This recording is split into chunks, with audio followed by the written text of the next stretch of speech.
Magandang umaga po sa ating lahat. Isama natin ang mga intensyon sa araw na ito para sa kapayapaan ng kaluluwa ni Juanita at Leoncio Paraiso, Josephine at Heriberto Villamayor at Pedro Aderes.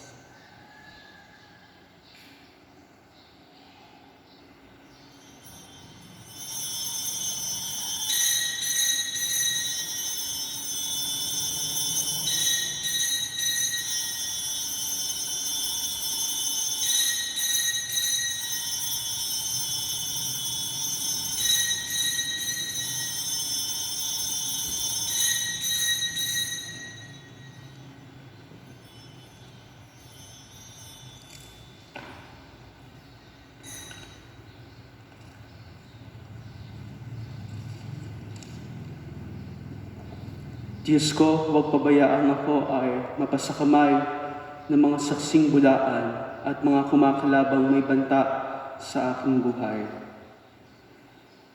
Sa ngalan ng Ama, ng Anak at ng Espiritu Santo, Amen.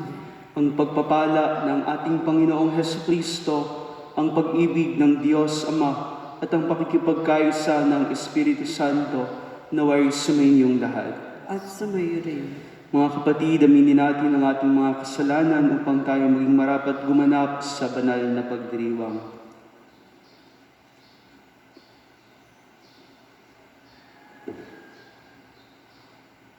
Inaamin ko sa makapangyarihang Diyos at sa inyo mga kapatid na lubha akong nagkasala sa isip, sa salita, sa gawa at sa aking pagkukulang. Kaya isinasamo ko sa mahal na Birheng Maria, sa lahat ng mga anghel at mga banal, at sa inyo mga kapatid na ako'y ipanalangin sa Panginoong ating Diyos. Kaawaan tayo ng makapangyarihang Diyos, patawarin tayo sa ating mga kasalanan, at patnubayan tayo sa buhay na walang hanggan. Amen. Panginoon, kaawaan kami. Panginoon, kaawaan mo kami. Kristo, kaawaan kami. Kristo, kaawaan mo kami. Panginoon, kaawaan kami. Panginoon, kaawaan mo kami. Manalangin tayo.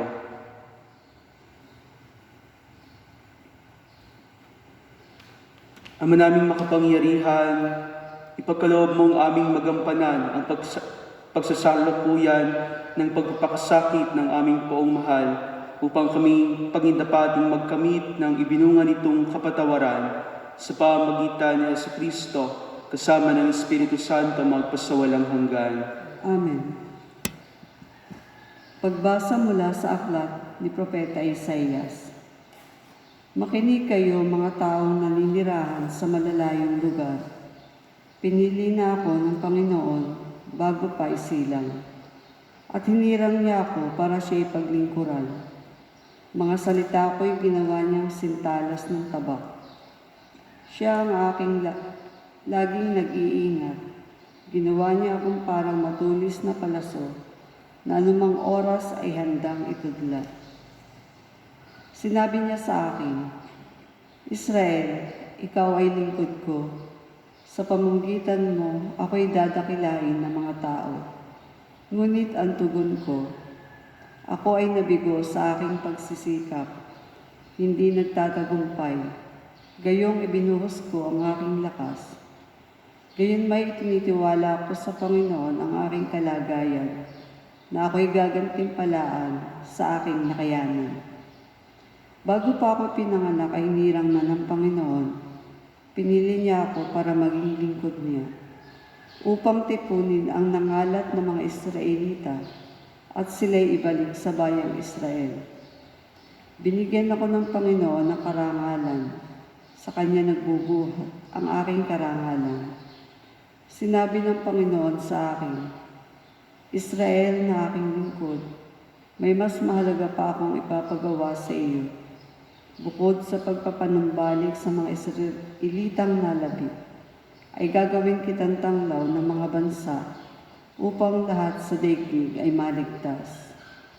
Ang salita ng Diyos. Patuloy kong isasaysay ang dulot mong kaligtasan. Patuloy kong isasaysay ang dulot mong kaligtasan. Sa iyo lang, Panginoon, lubos akong nananalig. Huwag mo akong pabayaang mapahiya at malupig. Tulungan mo ako ngayong yamang ikaw ay matuwid. Ako sana ay sagipin, sa daing ko ay makinig. Patuloy kong isasaysay ang dulot mong kaligtasan. Ikaw nawa amog ko at ligtas na kakanlungan, matatag na kublihan ko at matibay na sanggalang. Sa lahat ng masasama, O Diyos, ako'y ipaglaban. Sa kuko ng mababagsik, huwag mo akong pabayaan. Patuloy kong isasaysay ang dulot mong kaligtasan. Panginoon, sa iyo ko inilagak ang pag-asa. Maliit pang bata ako, sa iyo'y may tiwala na. Sa simula at mula pa, wala akong inaasahang mag-iingat sa sarili, kundi tanging ikaw lamang. Kaya naman ikaw po, pupurihin araw-araw. Patuloy kong isasaysay ang dulot mong kaligtasan. Pagkat ikaw ay dakila, patuloy kong isasaysay, maghapon kong ihahayag ang dulot mong kaligtasan. Sapol pa sa pagkabata, ako'y iyong tinuruan. Hanggang ngayon'y sinasambit ang gawa mong hinangaan. Patuloy kong isasaysay ang dulot mong kaligtasan. Nagpupuri kami sa iyo, Hari naming Hesukristo. Masunurin kang kordero sa katubusan ng tao. Hain sa krus ang buhay mo.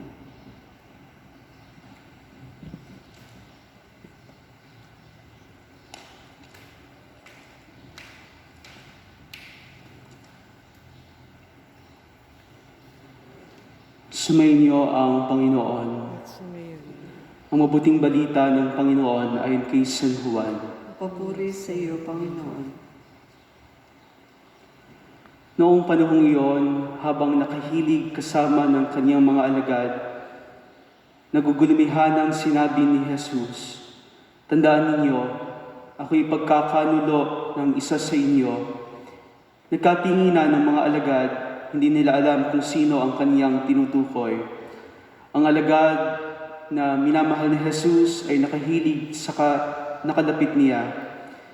Kinalapit siya ni Simon Pedro at sinabi, "Itanong mo kung sino ang tinutukoy niya." Kaya humilig siya sa dibdib ni Jesus at tinanong, "Panginoon, sino po ba ang tinutukoy ninyo?" Sumagot si Jesus, "Ang ipagsawsaw ko ng tinapay, siya na nga." At nung may sawsaw ang tinapay, ibinigay niya ito kay Judas na anak ni Simon Iscariote. Nang matanggap na ni Judas ang tinapay, si Satanas ay pumasok sa kanya. Sinabi ni Jesus, "Gawin mo na ang gagawin mo." Ngunit isa man sa mga kasalo niya ay walang nakaalam kung bakit niya sinabi ito. Sapagkat si Judas ang nag-iingat ng kanilang salapi, inakala nilang pinabibili siya ni Jesus ng kakailanganin sa pista o kaya'y pinapaglimos sa mga dukha. Nang makain na ni Judas ang tinapay, siya'y umalis. Gabi na noon.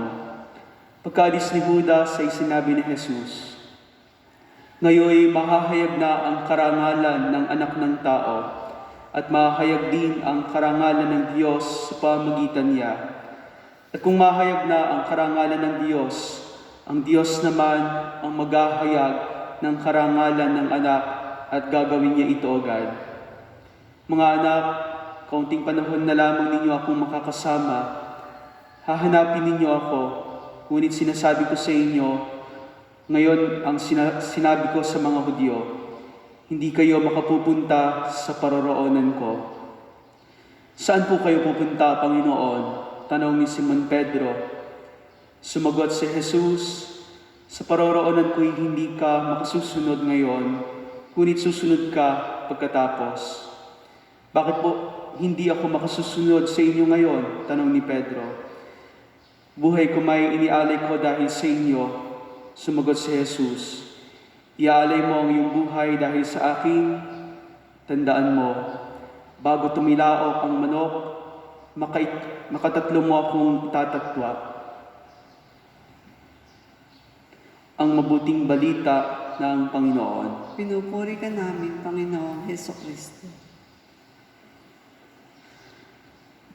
Mga kapatid, ngayon tayo ay nasa Martes Santo at papalapit na ng papalapit sa ating pagdiriwang nitong pinakamataas o pinakarurok ng ating pananampalataya, itong ating Paschal Triduum. At sa ating Ebanghelyo narinig, pinasisimulan na itong kaganapan na mangyayari sa ating Panginoon sa kanyang pagpapakasakit, pagkamatay at muling pagkabuhay, na kung saan malinaw dito ang pasimula, ang pagpapakilala kung sino nga ba ang magtatatwa sa ating Panginoon. Alam niyo ho, sa mga pagkakataong ito, pangalawang beses na binanggit na ang ating Panginoon ay sinasabing nabagabag o tila na gugulumihanan. Hindi dahil sa alam niya yung mangyayari sa kanya, no? Hindi dahil takot siya sa pagpapakasakit o yung mga sakit at hirap na kanyang daranasin, kundi sinasabi mo siya sa kanyang pagiging tunay na tao ay hindi lamang nabagabag ang kanyang kalooban, kundi dahil din ho sa kasalanan ng sangkatauhan. Nabagabag ang ating Panginoong Jesus dahil alam niya, kilala niya kung sino ang magtatatwa sa kanya. Nabagabag ang Panginoong Jesus dahil lahat naman halos itong mga alagad niya during the crucifixion ay wala sa kanyang tabi, lalo tigit kasalo niya sa hapag yung magkakanulo sa kanya. At totoo mga kapatid, isa rin sa mahirap na karanasan, masakit sa damdamin, ang tayo ay pagtaksilan, na tayo ay tila traidorin ng isang malapit na kaibigan. Kung sino pa yung inaasahan mo na kahit kamag-anak o isang kaibigan, pero sa oras na ikaw ay tila talikuran niya, traidorin niya, ito'y napakasakit para sa ating kalooban. Marahil ito yung dahilan kung bakit din nabagabag ang ating Panginoong Jesus. Gayunpaman, magkaiba ang sinapit nito ni Judas Iscariote at ni San Pedro, na kung saan kapwa sila nagtatwa din sa ating Panginoong Jesus, kapwa sila sinasabing tumalikod sa ating Panginoon, pero sa bandang huli ay magkaiba ang kanilang naging desisyon. Sa pagsasawsaw ng ating Panginoong Jesus doon sa tinapay, upang malaman kung sino ang magkakanulo sa Kanya, at ito'y walang iba kundi si Judas Iscariote. Ito'y pagpapakita na hanggang sa huli ay naroon pa rin yung pagre-reach out ng ating Panginoon. Nais pa rin ng Diyos na maligtas pa rin itong si Judas, bagaman siya ay tinuturing na makasalanan sa kanyang pangungupit, sa kanyang pagwawaldas at sa kanyang gagawing pagtatatwa sa ating Panginoon. Naroon pa rin, lumalapit pa rin si Jesus upang siya ay mailigtas. Pero sa bandang huli, kaiba yung naging desisyon niya. Kinitil niya ang kanyang buhay. Pero itong si Pedro, bagamat 3 beses na itinatwa, sa bandang huli, siya'y sumunod pa rin at nag-alay din ng ating buhay. Mga kapatid, sa mga pagkakataon na hindi lamang tayo ang pinagtataksilan, tayo rin mismo madalas ay tumatalikod din sa Diyos. Madalas tayo rin ay tila nagtatraidor sa Diyos, nagtatatwa sa Kanya sa mga pagkakataon na tayo ay nagkakasala, na tayo ay lumilihis sa tamang landas, bagamat alam natin kung ano ang tama at nararapat sa ating kalayaan na maling pagkaunawa nito, mas sinusunod pa rin natin yung ating mga kagustuhan. At ito ang nagdadala sa atin upang para bang tayo rin ay nagtatatwa sa Panginoon, na tinatraidor din natin siya dahil sa ating mga kasalanan. Gayunpaman, isang paanyaya sa atin ng Panginoon na patuloy na nawa sa mga mahal na araw na ito, bagamat tayo ay nasa kanya-kanya lamang mga tahanan, nasa kanya-kanya mga pinagtatrabahuhan at hindi makapagdiwang ng selebrasyon sa loob ng simbahan, hindi ito hadlang upang patuloy na maunawaan itong pagpapakasakit, itong pagkamatay ng ating Panginoong Jesus, ang muling pagkabuhay tungo sa ating kaligtasan.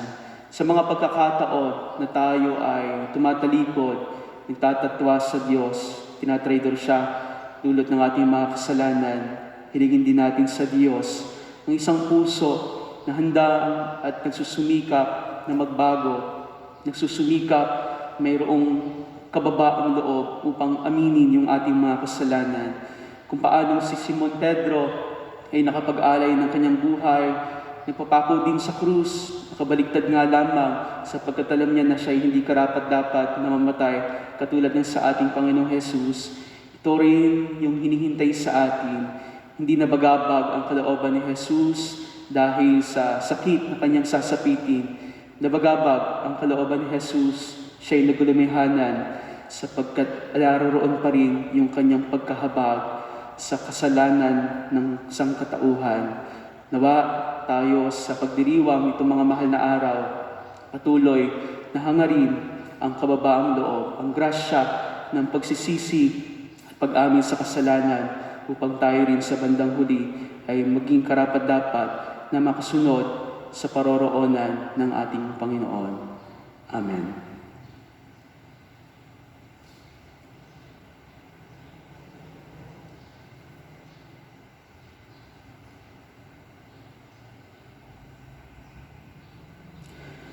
Oratio Imperata para sa proteksyon laban sa COVID-19.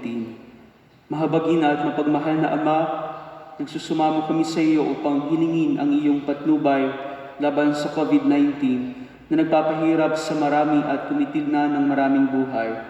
Tunghayan mo kami ng may pagmamahal at ipagadya kami ng iyong paghilom na kamay mula sa takot, sa karamdaman at kamatayan. Itaguyod mo kami sa pag-asa at patatagin sa pananampalataya. Gabayan mo ang mga dalubhasang naatasan na tumuklas ng mga lunas at paraan upang ihinto ang paglaganap nito. Ipapasalamat kami sa mga bakunang naisulong sa patnubay ng iyong mga kamay. Pagpalain mo ang aming mga pagsisikap na mawakasan ng mga bakuna ang pandemya sa aming bayan. Patnubayan mo ang mga lumilingap sa may sakit upang ang kanilang pagkalinga ay malaki pa ng husay at malasakit. Pagkalooban mo sila ng kalusugan sa isip at katawan, katatagan sa kanilang paninindigang maglingkod, di pagsanggalang sa karamdaman. Itinataas namin ang mga nagdurusa, makamtanawa nila ang mabuting kalusugan. Ingapin mo rin ang mga kumakalinga sa kanila, pagkamitin mo ng kapayapaang walang hanggan ang mga pumanaw na. Pagkalooban mo kami ng biyaya na magtulong-tulong tungo sa ikabubuti ng lahat. Pukawin sa amin ang pagmamalasakit sa mga nangangailangan. Sa pagdamay at malasakit namin sa bawat isa, malampasanawa namin ang krisis na ito at tumagos sa kabanalan at pagbabalik loob sa iyo. Hinihiling namin ito sa pamagitan ni Jesucristo na nabubuhay at naghaharing kasama mo at ng Espiritu Santo, iisang Diyos, magpasawalang hanggan. Amen. Dumudulog kami sa iyong patnubay, mahal na Ina ng Diyos. Pakinggan mo ang aming mga kahilingan sa aming pangailangan at ipagadya mo kami sa lahat ng kasamaan, maluwalhati at pinagpalang Birhen. Amen. Mahal na Birhen ng Fatima, mapagpagaling sa may sakit. Panalangin mo kami. San Jose, Panalangin mo kami. San Rafael Arcangel, Panalangin mo kami. San Roque, Panalangin mo kami. San Lorenzo Ruiz, Panalangin mo kami. San Pedro Calungsod. Panalangin mo kami.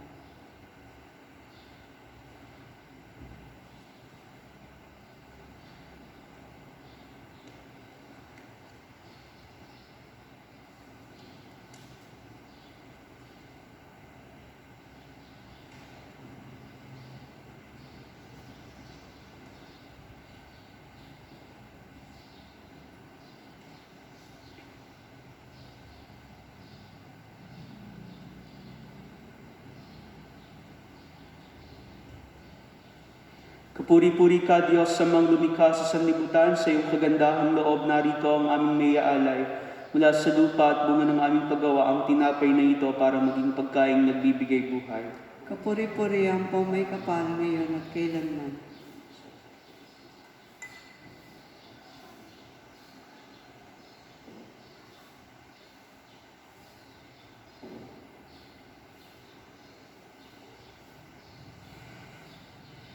Kapuri-puri ka, Diyos, sa mga lumikha sa sanlibutan, sa iyong kagandahang loob, narito ang aming may aalay. Mula sa katas ng ubas at bunga ng aming paggawa, ang alak na ito para maging inuming nagbibigay ng iyong Espiritu. Kapuri-puri ang po may kapal ngayon at kailanman.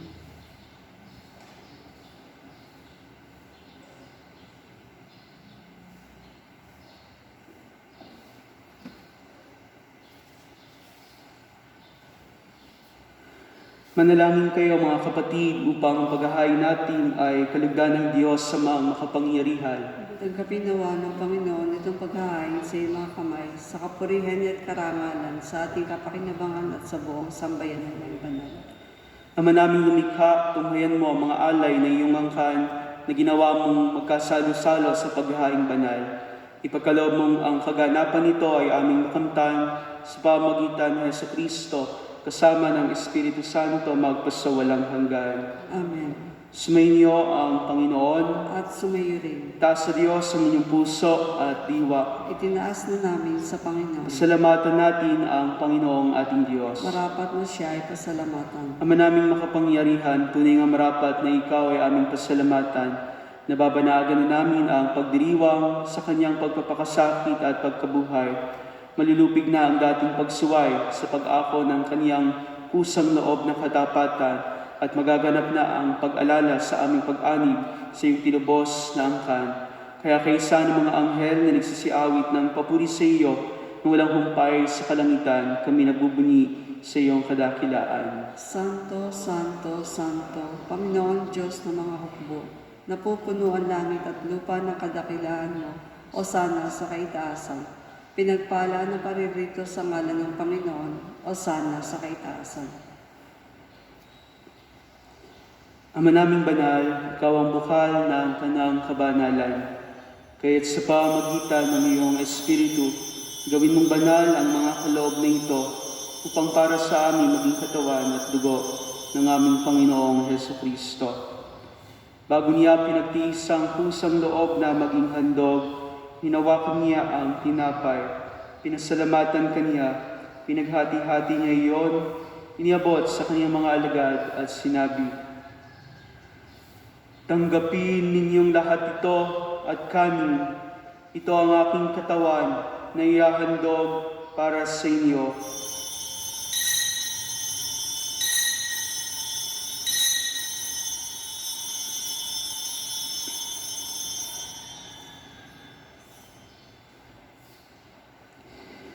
Gayun din naman noong matapos ang hapunan, hinawakan niya ang kalis, muli kaniyang pinasalamatan, niabot niya ang kalis sa kaniyang mga alagad at sinabi, "Tanggapin ninyong lahat ito at inumin.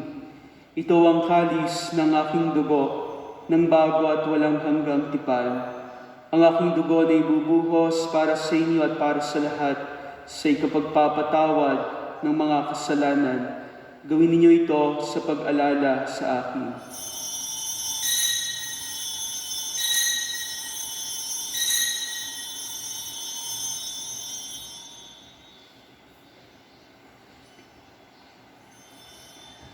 Ang misteryo ng pananampalataya. Si Kristo'y namatay, si Kristo'y nabuhay, si Kristo'y babalik sa wakas ng panahon.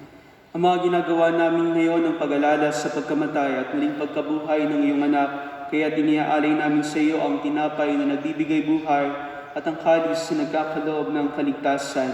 Kami nagpapasalamat dahil kami iyong minarapat na tumayo sa harap mo para maglingkod sa iyo. Isinasamo namin kaming magsasalo-salo sa katawan at dugo ni Kristo ay mabuklod sa pagkakaisa sa pamagitan ng Espiritu Santo. Amalingapin mo ang iyong simbahang laganap sa buong daigdig. Puspusin mo kami sa pag-ibig kay isa ni Francisco na aming Santo Papa at ni Benaventura na aming Obispo at ng Tanang Kaparian. Alalahanin mo rin ang mga kapatid naming nahimlay na may pag-asang sila'y muling mabubuhay, gayon din ang lahat ng mga pumanaw. Kaawaan mo sila at patiliin sa iyong kaliwanagan. Kaawaan mo at pagdapatin kaming lahat na makasalo sa iyong buhay na walang wakas. Kaysa na mahal na Birheng Maria, na ina ng Diyos, ni San Jose ng kaniyang kabiyak ng puso, kaysa ng mga apostol, ni Santiago na aming patron, at ng lahat ng mga banal na namuhay dito sa daigdig ng kalugod-lugod sa iyo, may pagdiwang nawa namin ang pagpupuri sa ikararangal mo sa pamagitan ng iyong anak naming Panginoong Jesucristo. Sa pamamagitan ni Kristo, kasama niya at sa Kanya, ang lahat ng parangal at papuri sa iyo, Diyos sa mga makapangyarihan, kasama ng Espiritu Santo magpasawalang hanggan. Amen. Sa tagubili ng mga nakagagaling na utos sa turo ni Jesus na Panginoon natin at Diyos, ipahayag natin ang lakas loob. Ama namin, sumasalangit ka, sambahin ang ngalan mo, mapasa amin ang kaharian mo, sundin ang loob mo dito sa lupa para ng sa langit. Bigyan mo kami ngayon ng aming kakanin sa araw-araw. Patawarin mo kami sa aming mga sala, para ng pagpatawad namin sa nagkakasala sa amin. At huwag mo kaming pahintulot sa tukso, tiyadyan mo kami sa lahat ng masama. Amen.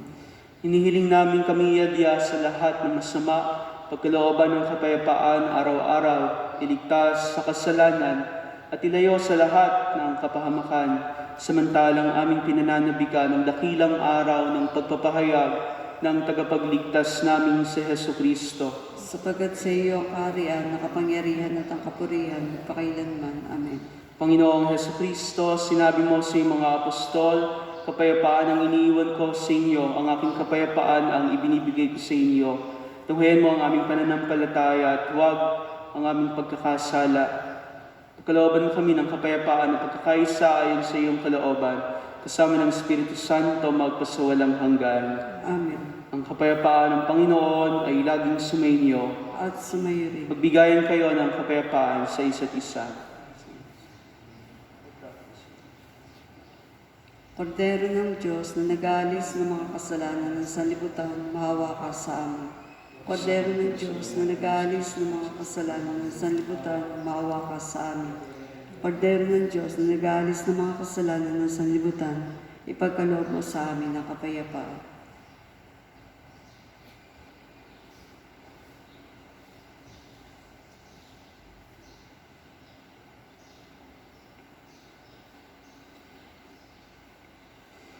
Ito ang kordero ng Diyos, ito ang nag-aalis ng kasalanan ng sanlibutan, mapalad ang mga inaaniyahan sa kanyang piging. Panginoon, hindi ako karapat-dapat magpatuloy sa iyo, ngunit sa isang salita mo lamang ay gagaling na ako.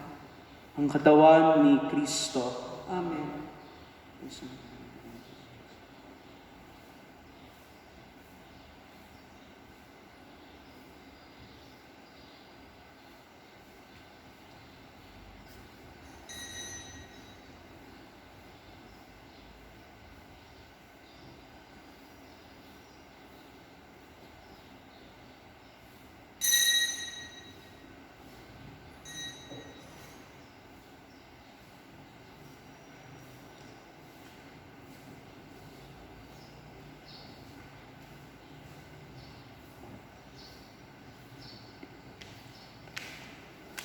Ang Diyos sa may di nagkait, anak niya ay magpakasakit.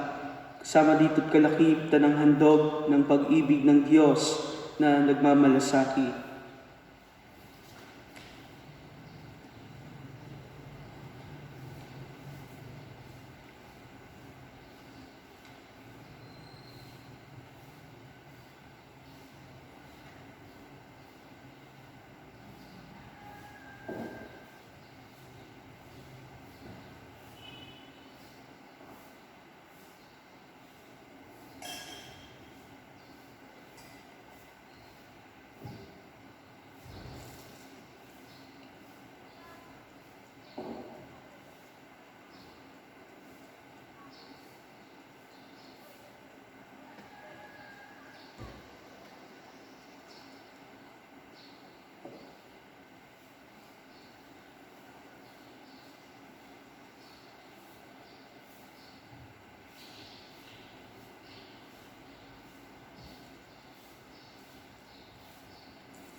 Manalangin tayo.